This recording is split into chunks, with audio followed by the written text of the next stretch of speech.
Audio Jungle.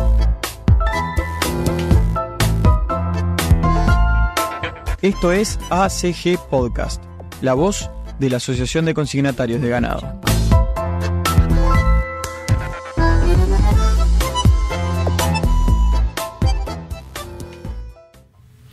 ¿Qué tal a todos? Sean muy bienvenidos, un gusto enorme recibirlos nuevamente en otro episodio de ACG Podcast, Voces del Negocio Ganadero, y en el día de hoy un episodio especial recibiendo a otro candidato a la presidencia para las próximas elecciones del mes de octubre, en este caso a Pablo Mieres, candidato a la presidencia por el Partido Independiente, y también cumplió funciones como ministro de Trabajo en esta administración que está ya llegando a su cierre en los últimos meses. Así que en primer lugar, darte la bienvenida, Pablo. Bueno, muchas gracias por tomarte el tiempo y venir a la entrevista acá en ACG Podcast. No, encantado y un gusto, y estamos a las órdenes, por supuesto. Pablo, antes de empezar a conversar sobre el programa de gobierno del Partido Independiente y el rol que va a ocupar el agro, que es el punto central de la entrevista, me gustaría algún concepto sobre estos años que te ha tocado llevar también adelante la cartera del Ministerio de Trabajo. Dentro de lo que es repercute al agro, fundamentalmente, por ejemplo, en el tema de la industria frigorífica, el tema de la conflictividad sindical, los paros, el ausentismo, fundamentalmente, son temas que han puesto en jaque en algunos momentos al rubro y que han ocupado mucho a las gremiales y a los productores. ¿Cómo has seguido todos estos temas y qué evaluación se podría realizar de tu mandato en la cartera? A ver, fue un periodo muy marcado por circunstancias adversas externas totalmente a la decisión del gobierno. Particularmente la pandemia fue la que más impactó en lo inmediato, pero también luego la sequía fue otro componente relevante. Por lo tanto, tuvimos que gobernar en medio de varias adversidades. En el caso de la pandemia, yo creo que la respuesta del Ministerio de Trabajo y del gobierno en general fue realmente muy rápida, muy inmediata, muy suficiente en cuanto a sostener los puestos de trabajo y por lo tanto a las empresas, porque si no se hubieran incorporado los seguros de paro, múltiples, diversos, variados, que inventamos sobre la marcha, seguramente hubiera sido una catástrofe, porque las empresas tendrían que haber pagado despidos y a su vez estaban con dificultades para funcionar. El sector agropecuario, por su propia característica y naturaleza, tuvo una peculiaridad, que es que pudo funcionar en la medida que el trabajo en el sector agropecuario es al aire libre y por lo tanto todo el tema del contagio y de la continuidad y de los espacios cerrados, de alguna forma era menos fuerte para el caso del agro y también para la construcción. Fueron dos sectores que pudieron continuar trabajando de una manera bastante, comillas, normal. Sí. Después, con menos restricciones que otros sectores, digamos. Exactamente. Después, obviamente, es obvio que en el Ministerio de Trabajo hay momentos de mayor conflictividad, menor conflictividad. Yo te diría, mi evaluación sobre el conjunto del periodo es que si vos separás los conflictos que el PIT-CNT impulsó durante este periodo por razones ideológicas, políticas, por alineamiento político partidario, digamos, es decir, los paros generales contra la reforma educativa, contra la reforma de la seguridad social, contra la LUC, y te quedás solo con la conflictividad estrictamente laboral, la que tiene que ver con puestos de trabajo, despidos, negociación de salarios, etcétera. La conflictividad fue más que razonable, yo te diría que hasta baja puede decirse que fue. En el sector agropecuario, o más concretamente en el sector frigorífico, que está vinculado directamente al sector agropecuario, directamente con el hubo algunos momentos difíciles, pero no hubo mayor nivel de conflictividad. Esa es la realidad. Sí tenemos un problema con el ausentismo, es un reclamo que hacen obviamente los actores del sector empleador, del sector pecuario y también de los frigoríficos, pero del otro lado los sindicalistas hacen su defensa. Yo creo que hay ahí un problema que hay que atender, no es fácil resolver, tiene que ver con los regímenes que existen en las negociaciones colectivas, que son muy variados, pero sin duda que es un tema a seguir trabajando, no es fácil de resolver. Porcentajes bien altos de lo que tiene que ver con el ausentismo, obviamente son soluciones muy complejas. ¿Se pudo avanzar al menos en algo en este tema? Ha habido diálogo, no hubo fórmulas mágicas para resolverlo. Hay un diálogo entablado, yo creo que hay que continuarlo y que hay que encontrar algún camino, porque cuando aparecen circunstancias que son, entre comillas, fortuitas, como que de repente el ausentismo ocurre más los fines de semana o los lunes, ahí hay un problema. Y lo otro es que hay de todo. Obviamente siempre hay gente que se enferma, pero ese nivel de claro, certificación es muy alto. Claro. Antes también de pasar a lo que es la campaña, y este tema también va vinculado a la campaña, por allí decías paros respecto a la reforma de la seguridad social. De hecho, estamos camino a las elecciones en la cual también se votará un plebiscito, sí, con la reforma de la seguridad social, un tema muy importante por este momento. Un concepto, una opinión, ¿cómo se viene trabajando de cara a lo que puede ser esta votación? Nosotros como Partido Independiente estamos haciendo campaña para explicarle a la gente qué hay atrás de este canto de sirenas, porque en definitiva la propuesta del PIT-CNT se vende con una vestimenta, con un ropaje muy atractivo, porque le dicen a la gente para que se pueda jubilar a los 60 y no te corran la edad de retiro, y para que las jubilaciones mínimas crezcan al nivel del salario mínimo nacional. Entonces es bueno, bonito y barato, pero atrás de eso lo que se esconde es una crisis de proporciones gigantescas en caso de que se apruebe. Podríamos explicarla allí, sí, bien preciso lo que decía Mieres, porque se habla de que un porcentaje cercano a un tercio de la población no está del todo informado de lo que es esta reforma, y cómo podríamos explicarla, por lo menos lo que a usted le parece que serían los impactos en caso de que se aprobara el plebiscito. Muy rápidamente, la suma de poner en la Constitución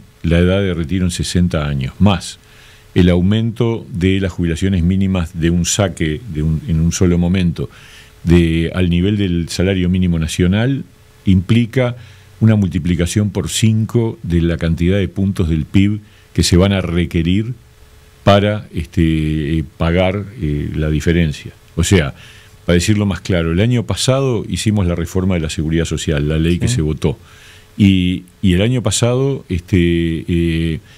el acuerdo que logramos, la ley que se votó, aplana la curva del déficit. El déficit de seguridad social venía creciendo de manera casi vertical, y el propio Danilo Astori, ministro del gobierno anterior, lo reconocía y decía que había que buscar la manera de reformar la seguridad social. Nosotros lo hicimos, y la perspectiva es que de aquí a 25 años el déficit de la seguridad social va a crecer un punto más del PBI, solo un punto. Con esta reforma, si se aprueba, el déficit va a aumentarse 5 puntos. O sea, eso va a implicar que para pagar ese déficit va a haber que aumentar impuestos. Los técnicos del Banco de Previsión Social hablan de que para pagar esa cuenta hay que aumentar el IVA del 22% actual a alrededor de 35-40%. Eso es lo que nos dicen los técnicos, no es que hacemos, generamos el cuco, sí, con la política, no. Los técnicos del BPS. Eso implica un aumento generalizado de todos los precios, se dispara la inflación de una manera brutal, o la otra opción, que es también muy grave, es que el descuento que cada trabajador tiene que aportar a la seguridad social para su futura jubilación, que es hoy el 15% del nominal, tendría que aumentarse al doble. O sea que de un saque vos pasarías a ganar 15% menos, o sea, una caída del salario radical. Y además tendría que haber un aumento del aporte patronal, que hoy es 7,5%, que se multiplicaría por 3, con lo cual el empleador debería reducir puestos de trabajo, o sea, desempleo, y además probablemente ir a la informalidad en muchos casos. Entonces, el resultado es una catástrofe, porque además todo eso, para financiarlo en los primeros años, la propuesta del PIT-CNT es que se sacan los fondos de las AFAPs, se eliminan las AFAPs, y esos fondos, que son 23.000 millones de dólares, sí, que son de las personas, no de las AFAPs, de los uruguayos. Claro, cada persona tiene su cuenta individual, que además recibe un informe semestral de cuánta plata tiene y cómo evolucionó. Es plata de cada uno, sin preguntarle, sin pedir autorización, se la sacan, la meten en un bolsón que es un fideicomiso del Banco de Previsión Social, y eso se va a usar para pagar el déficit en los primeros años. Pero en 10 años se acaba y después explota todo. Pero no solo, explota enseguida, porque si vos eliminás las AFAPs, inmediatamente creo que son alrededor de 2.000 trabajadores que trabajan en AFAPs se quedan sin trabajo. Las AFAPs van a ir contra el gobierno porque se les quita, se las cierra de golpe y van a pedir indemnizaciones. Pero además cada ciudadano va a pedir indemnización porque le están robando la plata, no le están pagando nada por la plata y no sabe qué va a cobrar al final. Entonces, todo eso va a generar además una pérdida de credibilidad del país. Sí, pérdida del grado inversor. Perdemos el grado inversor, vamos a tener que pagar mucho más por el endeudamiento, mayores tasas de interés. El Uruguay se cae. Y eso sin contar que si pones 60 años como edad de retiro, las cajas paraestatales se funden, las tres. La bancaria, la de profesionales y la notarial. Y yo diría, la gran irresponsabilidad es que el Frente Amplio está lavándose las manos frente a estas cosas. Dice libertad de acción. Incluso Orsi y Cose dicen que no van a votar esta reforma, pero no le explican a la gente por qué, no hacen campaña, no le aclaran a la gente por qué. Y mientras tanto el Partido Comunista, el Partido Socialista y el PVP, entre otros, son los partidos que están promoviendo el sí. Entonces, tenemos un escenario de catástrofe, por eso yo creo que es muy necesario explicar todo esto, porque se vende como una cosa muy bonita, pero en realidad lo que estamos haciendo es yendo al despeñadero. Para decirlo más claro, Uruguay va al camino del kirchnerismo en Argentina de hace 15 años. Hace 15 años en Argentina se eliminaron las AFJP, que eran las AFAPs de Argentina, y hoy en día las jubilaciones argentinas son miserables, tan miserables que hoy son objeto de un gran debate, de una gran movilización, porque la gente no le da para vivir, pero no le da para vivir, o sea, es penoso. Uruguay, al revés, tiene uno de los mejores sistemas de seguridad social. En los rankings internacionales estamos entre los 15 mejores países por abarcabilidad, por suficiencia, por un montón de indicadores que tienen que ver con la seguridad social. Y la verdad, estamos tirando todo eso por la borda. Por eso es muy importante hablar de estas cosas. Está claro. Mieres, ahora sí hablemos del agro en el programa de gobierno del Partido Independiente, de lo que repercute. Por ejemplo, hay una frase que está destacada dentro de la página web y del programa que tiene que ver con mejora sustancial de la competitividad de las cadenas agroindustriales, así como también la innovación y aplicación de tecnologías sustentables. En primer lugar, ya hay un equipo de agro trabajando con usted. ¿Habría un nombre que podría ser quien llevar adelante la cartera o el nombre de la persona que está liderando el programa? Afortunadamente tenemos varios, ¿no? Tenemos Álvaro Ramos, que fue ya ministro de Ganadería, Agricultura y Pesca hace ya bastante tiempo. Carlos San Marco, que es un especialista en lechería y en otras áreas del sector agropecuario. Carlos Mas, un conocido especialista. Malcuori, que se acaba de incorporar también al partido. Alfredo Mandel, que es un investigador ya, digamos, jubilado de línea. La verdad, tenemos un gran equipo que está expresándose en los distintos eventos que hay ahora en materia de la campaña, y cualquiera de ellos podría formar parte de un equipo de conducción. Nosotros aspiramos, no digo a tener la cartera del Ministerio de Ganadería, Agricultura y Pesca, eso se veremos después. Después de la primera vuelta habrá que discutir de cara a la segunda vuelta qué equipo de gobierno se va a armar. Claro. Pero lo que sí puedo decir es que queremos estar dentro del Ministerio de Ganadería, es decir, que nuestros técnicos formen parte de ese equipo de gobierno en el sector, porque tenemos una serie de temas, una serie de asuntos y propuestas que nos gustaría tratar de incidir en ellas, ¿no? En ese tema, Mieres, usted lo conoce bien, no solo por la campaña y el camino hacia las elecciones, sino también por el trabajo en el Ministerio de Trabajo. Uno de los temas principales que afecta al rubro es la competitividad. Por competitividad entendemos déficit fiscal, entendemos atraso cambiario, entendemos inserción internacional. ¿Cuál de esos puntos le parece el más importante? ¿El cual atacar primero? Los que mencionaste todos. ¿Y de qué forma se podría ordenar? Porque, por ejemplo, el dólar, que ha sido un reclamo endémico del sector, parece... La verdad, sobre el tema del atraso cambiario, nuestra opinión es, hasta que nosotros no ataquemos el déficit fiscal, hasta que no ataquemos un gasto público equilibrado, vamos a seguir teniendo recurrentemente episodios de atraso cambiario. El atraso cambiario se puede revertir genuinamente si vamos a la causa, y la causa es que Uruguay gasta más de lo que puede, el Estado uruguayo gasta más de lo que puede, y eso es lo que genera al final que se termina ajustando por el lado del valor del dólar. Entonces tenemos que atacar fuertemente el tema del gasto público. Eso significa, para empezar, de nuestro punto de vista, crear una comisión de desburocratización, una comisión que se encargue de hacer un estudio de todos los costos que significan para el sector productivo tasas, reglamentos, certificaciones, procedimientos, todo lo que, impuestos, etcétera, y estudiar cuáles de ellos son realmente, primero que hay muchas cosas que están superpuestas, otras que no son útiles, que no tienen ninguna utilidad, nada más que generan todas, la sumatoria de todo eso, generan un costo en tiempo, o sea, que se demoran los trámites, y un costo en dinero, en recursos, porque esos trámites se cobran y son costos adicionales que tiene el aparato productivo. O sea que ahí hay un trabajo para hacer, un trabajo de microeconomía, un trabajo que está vinculado a decir, a ver, ¿dónde se puede realmente decir, esto sirve para algo? Y bueno, si no sirve para nada, saquémoslo. Esto está repetido en el ministerio tal y en el instituto tal, bueno, entonces eliminemos y quedémonos solo con uno. Esto no significa dejar de controlar, al contrario, los controles fitosanitarios son fundamentales.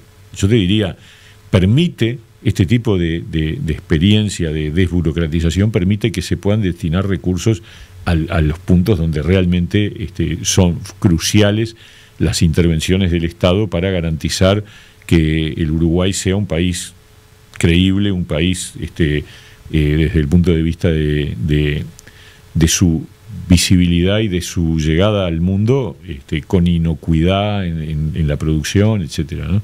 O sea que por ahí va un poco el primer punto que tiene que ver con el atraso cambiario. Está vinculado a la reforma del Estado y a la reducción del gasto público. En ese punto, por ejemplo, el otro día el ministro Matos anunciaba la primera operación de la guía electrónica, esa desburocratización que se viene hablando de hace muchos años. Un estudio similar al que usted mencionaba, Mieres, se realizó en la primera década del milenio.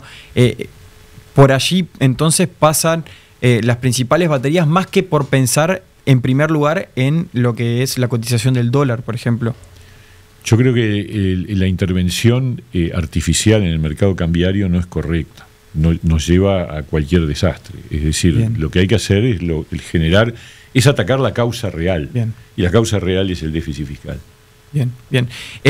Tema tributario, por ejemplo, lo que son los impuestos ciegos a la producción, ¿se revisarían? Sí, tenemos una opinión muy clara en el sentido de que el impuesto ciego y el impuesto al capital es un impuesto equivocado.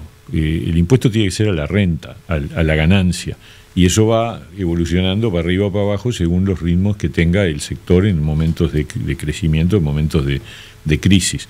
Pero en la medida de lo posible, a ver, no me tomes la palabra, no es que nosotros podamos bajar impuestos de golpe, pero la línea debería ser esa. La línea es que los impuestos ciegos deben ser los que en la medida de lo posible puedan desaparecer, y en parte eso tiene que ver también con el impuesto al capital, porque el impuesto al capital es muy injusto, muy contrario a la necesidad de que el país crezca y que el país pueda acceder a mejores niveles. En este momento, impuesto al patrimonio y sobretasa, contribución inmobiliaria, impuesto a primaria y aportes a seguridad social, esos serían los 4 impuestos ciegos que en este momento enfrenta la producción ganadera. Y bueno, todos irían al menos a revisión. Irían a la revisión dentro de las posibilidades. Yo creo que en esto también hay que ser muy sensato. Claro. Nosotros no podemos vaciar el Estado, y por lo tanto tenemos que mantener un equilibrio sí tenemos que reducir el gasto. Eso es un dato de la realidad y tenemos que trabajar para eso. Mencionamos algo allí de lo que es tipo de cambio, el tamaño del Estado, podríamos decirlo, inserción internacional, que es otro de los puntos. Bueno, otro tema central. Nosotros tenemos que seguir empujando para abrir puertas, empujando y empujando, sabiendo que no nos podemos ir del Mercosur, sabiendo que esa propuesta está, a veces a uno le dan ganas, porque uno siente que el Mercosur se le convierte en una camisa de fuerza, en una especie de brete, pero la verdad no es viable hoy. No es viable. Ser socio. Bueno, podemos discutir si se puede cambiar el estatuto, pero va a ser un lío. Porque claro. Además, una cosa es si vos estuvieras en ese estatuto, pero bajar de estatuto, bajar del nivel de asociación, va a ser un problema con los vecinos, y yo creo que ahí tenemos un riesgo que no podemos correr, porque además es la verdad, el comercio regional para el Uruguay es importante, entonces no lo podemos eliminar. Pero sí tenemos que empujar la puerta, empujar. Este gobierno hizo el esfuerzo, el presidente fue muy claro, muy firme en todas las reuniones del Mercosur con este tema. Se vislumbra algo interesante con Argentina. Argentina está en una postura mucho más abierta en este momento, hay que aprovecharla, pero lamentablemente justo Brasil está en la otra posición. Entonces, nunca coincide que los dos países estén en una postura de apertura, pero tenemos la necesidad de llegar a más mercados con mejores condiciones, y mientras tanto se pueden hacer algunas cosas. Yo creo que el camino de integrarnos a la Alianza Transpacífico es muy importante. Sí. Ahí hay más de una veintena de países que la integran, con los cuales Uruguay comercia con la mayor parte, y ahí la ventaja que tenemos es que el veto de nuestros vecinos, bueno, tratándose de 20 y pico de países, es complicado. Entonces, no es lo mismo cuando vos vas a hacer un acuerdo bilateral con un país. Claro. Basta pasó que, con el TLC con China, que inicialmente claro. Fue lo que puso todo esto en la agenda, ¿no? Exactamente. Pasó con el TLC con China, que hubo alguna llamada diciendo, mirá que... Claro. y bueno, el mercado de cualquiera de nuestros vecinos es mucho más grande que el mercado uruguayo, y entonces China obviamente prefiere, en ese sentido, jugar de esa manera, ¿no?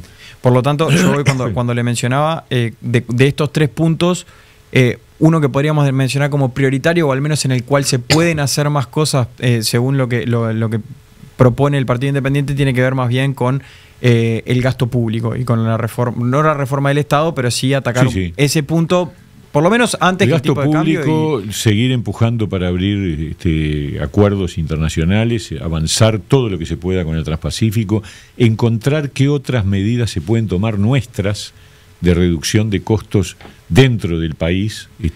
Allí, por ejemplo, Mieres, perdón que lo corte, ¿puede volver a estar en agenda la posibilidad de desmonopolizar los combustibles? Es un tema que tenemos que discutir, ciertamente. Yo no sé si hay que desmonopolizarlo o rebajar sustancialmente tributos.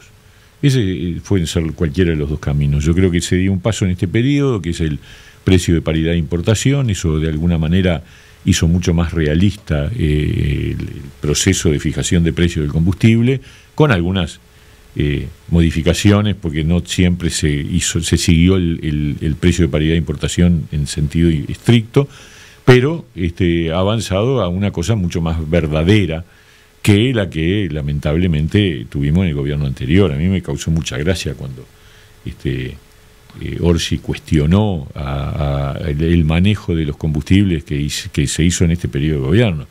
Se olvidó de que durante los gobiernos del Frente Amplio fundieron ANCAP a pesar de que fijaban los precios de forma administrativa, y hubo que poner $800 millones para que no cerrara ANCAP. $800 millones del Estado uruguayo por todo el despilfarro que hicieron en la época del gobierno Mujica. Pero después, durante el tercer gobierno y antes también, el precio de los combustibles lo fijaban arbitrariamente en función de las necesidades de caja. Y bueno, eso cambió. Hoy tenemos una regla y creo que podemos seguir discutiendo a ver si podemos avanzar en la reducción tributaria sobre el valor del combustible. Otro punto sobre todo el productivo, ¿no? El que está vinculado más directamente a la producción. Precisamente a ese lugar iba. Por ejemplo, existe el subsidio al boleto que está atado al precio del gasoil. Sí. Eso podría también estar en revisión. Lógicamente que habría que buscar una alternativa, pero digo, también ha sido un reclamo del sector. Sí, yo creo que eso hay que discutirlo de una vez por todas. yo lo he escuchado muchas veces, te podrás imaginar, Sí. en cada campaña electoral, pero me parece que subsidiar el boleto a través del gasoil es un costo que no está bien y que además afecta directamente a la producción. Entonces tenemos que encontrar otras fuentes. Pasa que empezás a sumar y empieza a ver los problemas de que la frazada es corta y que uno tiene que elegir dónde pone los recursos, ¿no? Mieres, respecto de lo que es la posición del Partido Independiente, sobre todo eventualmente en un nuevo gobierno de coalición, ¿cuál sería el vínculo entre el Ministerio de Ganadería y el Ministerio de Ambiente? También han estado allí en agenda algunos temas, sin ponernos demasiado técnicos, pero por ejemplo el de campo natural, hasta qué punto son carteras hermanas y hasta qué punto pelean en la parte productiva. ¿Cuál es la visión que tiene usted? Sí, siempre hay una tensión. Nosotros el otro día lo dijimos muy bien en la presentación del programa. Este partido es un partido que tiene claro que hay que lograr un equilibrio que es siempre inestable entre seguir avanzando en el crecimiento, en la producción, que ineludiblemente genera algunos impactos ambientales, hay que lograr que esos impactos ambientales sean sostenibles, y la preocupación por la protección del ambiente. Ese equilibrio hay que discutirlo en cada tema, claro, en cada asunto. Hay que aterrizarlo puntual, en cada tema. Pero nosotros no somos fundamentalistas de ambientalistas, entendemos que hay que la dimensión ambiental es una dimensión transversal que tiene que estar atravesando todas las políticas del gobierno para estar en línea con la sostenibilidad ambiental, pero tampoco estamos en la línea de que todo debe ser, desde la perspectiva fundamentalista. El crecimiento de la producción, el crecimiento del país se necesita, y obviamente la actividad productiva implica afectaciones del ambiente. El tema es el grado en que son afectados y cuál es la reversibilidad, o mejor dicho, la sostenibilidad del ambiente, que obviamente si no, terminamos no pudiendo hacer nada, ¿no? Claro, claro. Tema agua, Mieres, que también es un tema del que se ha hablado mucho, sobre todo de poner como, ha estado por ahí en algunos eslogan de campaña, pero como poner un segundo piso a la producción, en el sentido de que en muchos lugares donde se producía X, en lo que tiene que ver con cultivos, con pasturas, con todo lo vinculado al sector agropecuario, se podría incrementar de forma muy importante, bien viste, considerando también el régimen de precipitaciones desordenado, pero que lo tiene, en fin, Uruguay. Sí. Finalmente, ¿eso es una prioridad? Es una prioridad para nosotros. El riego es clave, es decir, desarrollar el manejo del agua de una manera tal de que podamos compensar esa desigualdad en la distribución que tiene la lluvia y el clima en Uruguay, para acompañar y compensar los momentos de falta que los sufrimos particularmente de manera extrema el año pasado, pero que cada tanto tenemos episodios de ese tipo, porque es verdad lo que vos decís. Un amigo mío, agrónomo, me decía, al final por año siempre llueve lo mismo. Llueve lo que tiene que llover, llueve mal. Claro, el problema es que llueve desordenado. Llueve desordenado y genera afectaciones muy graves. Y fue casi paradójico que en un lapso de menos de 12 meses salimos de una de las sequías, o la sequía más terrible de la historia de nuestro país, y pasamos a inundaciones. Totalmente. ¿No? Digo, fue muy gráfico. Totalmente, eso. Es así, es la demostración más cabal de eso que recién decía. Por lo tanto, lo que tenemos que hacer es construir una estrategia que de alguna manera tenga la capacidad de hacerse cargo de esa dificultad. Y eso significa desarrollar el riego en todo el país, es decir, desarrollar los espacios de contención del agua y, por supuesto, después generar los mecanismos de distribución del agua desde los lugares donde se almacena, ¿no? ¿Habría una intervención, por ejemplo, estatal en lo que tiene que ver con las represas multiprediales, o se impulsaría más bien por el lado privado, por ejemplo, por la COMAP, la Ley de Promoción de Inversiones? Yo creo que las dos cosas. O ambas. Yo creo que las dos cosas, pero sin duda que la COMAP tiene que tener un papel, tiene que incentivar y beneficiar a quien hace inversiones vinculadas con el riego, y por otro lado el Estado tiene que ayudar también desde otra perspectiva, y los privados tienen que porque es un beneficio que va para sus propios predios, es decir, al final la incorporación del riego le da valor al predio, a los predios, y está bueno propiciar los mecanismos multiprediales que son mucho más cooperativos y además con impactos múltiples, ¿no? Mieres, me quedan un par de temas para consultarle. Por ejemplo, seguridad rural, que también ha sido un tema que ha estado en este gobierno, con algunas cifras alentadoras, por lo menos en lo que tiene que ver con el abigeato. Hay otros temas que no solamente tienen que ver con la parte de seguridad, sino también con cuestiones de bienestar animal, como el tema de las jaurías de perros, etcétera. Son temas que por ahí a veces pueden parecer lejanos para algunas personas, pero que son el día a día para mucha gente del interior y de la producción agropecuaria. ¿Cómo ve este tema? ¿Cómo lo seguiría hacia adelante? Yo creo que hemos mejorado en abigeato notoriamente. Hemos mejorado también en el manejo y el control de las jaurías de perros, pero hay muchas cosas para seguir avanzando. Pero nos está faltando una recuperación de la policía en el territorio. Yo creo que ha habido una caída decidida por el gobierno anterior, por el Frente Amplio, de retirar a la policía del territorio, y eso ha afectado en particular en el sector rural, el cierre de muchos puestos policiales en el interior del país, y yo creo que eso hay que reinstalarlo. La presencia policial al lado de la gente, la presencia policial en los pueblitos, en las villas, incluso en las zonas rurales. Uno pasa por algunas rutas y ve puestos policiales abandonados. Bueno, eso tiene que revertirse. Claro. Tiene que haber una presencia policial que acompañe a la gente que está radicada en los distintos lugares del país. Y que no sea tierra de nadie. Que no sea tierra de nadie y que la gente se sienta protegida. Tema infraestructura, Mieres. Allí sí ha habido un esfuerzo bien importante y a la vista está en puentes, rutas, etcétera. ¿Se seguiría por este camino, por esta intención que ha habido, sobre todo de generar, por ejemplo, conectividad en lugares donde usted conocerá bien, más carenciados en lo que tiene que ver con el trabajo, como por ejemplo el este y el noreste del país, zonas de conectividad un poco más rezagadas históricamente? Sí, yo creo que hay que una inversión como esta que hubo en este periodo, difícil de mantenerla. Pero es una inversión que ya está y que además se proyecta y se prolonga para adelante. Ahora, tenemos que elegir dónde y seguramente va a haber que ser en el próximo periodo de gobierno más selectivo en las prioridades, de manera tal de elegir aquellos lugares que han quedado para atrás después de este esfuerzo formidable de desarrollo infraestructural que yo creo que la ciudadanía espero que valore, porque estas son cosas que mejoran la calidad de vida de la gente.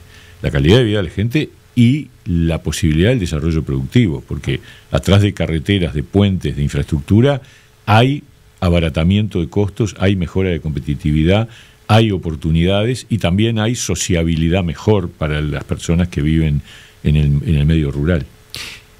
Para finalizar, Mieres, y agradeciendo también su presencia, parece haber consenso de todos los partidos en lo que respecta a los caminos, quizás son distintos, pero que hacer crecer el PBI, hacer crecer Uruguay en definitiva sería beneficiar a la población en su conjunto. En lo que tiene que ver con el agro puede ser un jugador realmente muy importante en este sentido.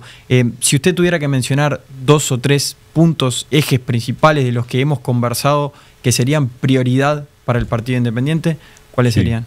Bueno, sin ninguna duda, el tema de la reforma del Estado y del gasto público para generar mejores condiciones de competitividad para el sector agropecuario y para el sector productivo en general, ¿no? Yo diría un esfuerzo muy grande por abrir puertas y mercados. Me parece que ese es el otro gran desafío. Son 2 claves y en el primero está incluido todo el tema de la desburocratización de lo que ya hablamos, o sea, la reducción del gasto público implica un trabajo microeconómico muy fuerte en ese sentido. El segundo tiene que ver con la apertura al mundo, que es clave para que el sector agropecuario, porque el sector agropecuario tiene una potencialidad mucho mayor, necesita más mercados y mejores condiciones de acceso a los mercados. Entonces, esos son los 2 focos principales, y yo te diría que desde el punto de vista de la infraestructura, el tema del riego y del agua es un tema que yo creo que tiene un impacto muy fuerte en el aumento de la productividad del sector, y entonces ahí hay que poner también. Esos serían 3 cuestiones fundamentales. Bien. Pablo Mieres, agradeciendo su presencia, tenemos un regalo de los amigos de Tranquera. Bueno, muchas gracias. Un presente, gracias por acompañar. Si quiere abrirlo, sí, es para que la gente vaya viendo lo que es, bueno, en este ciclo de candidatos a la presidencia que estamos realizando, los amigos de Tranquera nos acompañan con un regalo para cada uno de los visitan el podcast, me imagino que yo soy matero, sí. Y sí, me imagino que muy necesario. Muy lindo. ¿Corte preferido de Pablo Mieres? Es una consulta que estamos haciendo. Corte de carne, asado. Me imagino que el asado los fines de semana, asado, con la familia, sí, con los amigos. ¿Cuál es el corte preferido de Pablo Mieres? La verdad, yo te diría que el asado principalmente, pero también la colita de cuadril, si está bien, si está linda. ¿A la parrilla, al horno? Sí, yo hago, me dedico. En casa soy el que ¿Sos el maneja asador? La parrilla. Sí, ¿El asador? Sí. Y la verdad son muchos los cortes en el Uruguay. La verdad, el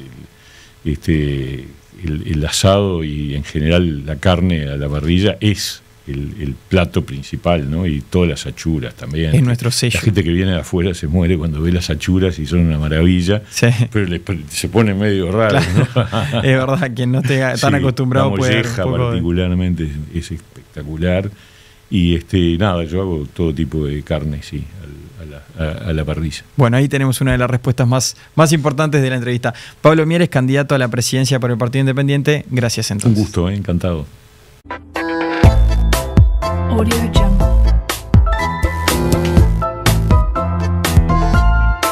Esto es ACG Podcast, la voz de la Asociación de Consignatarios de Ganado.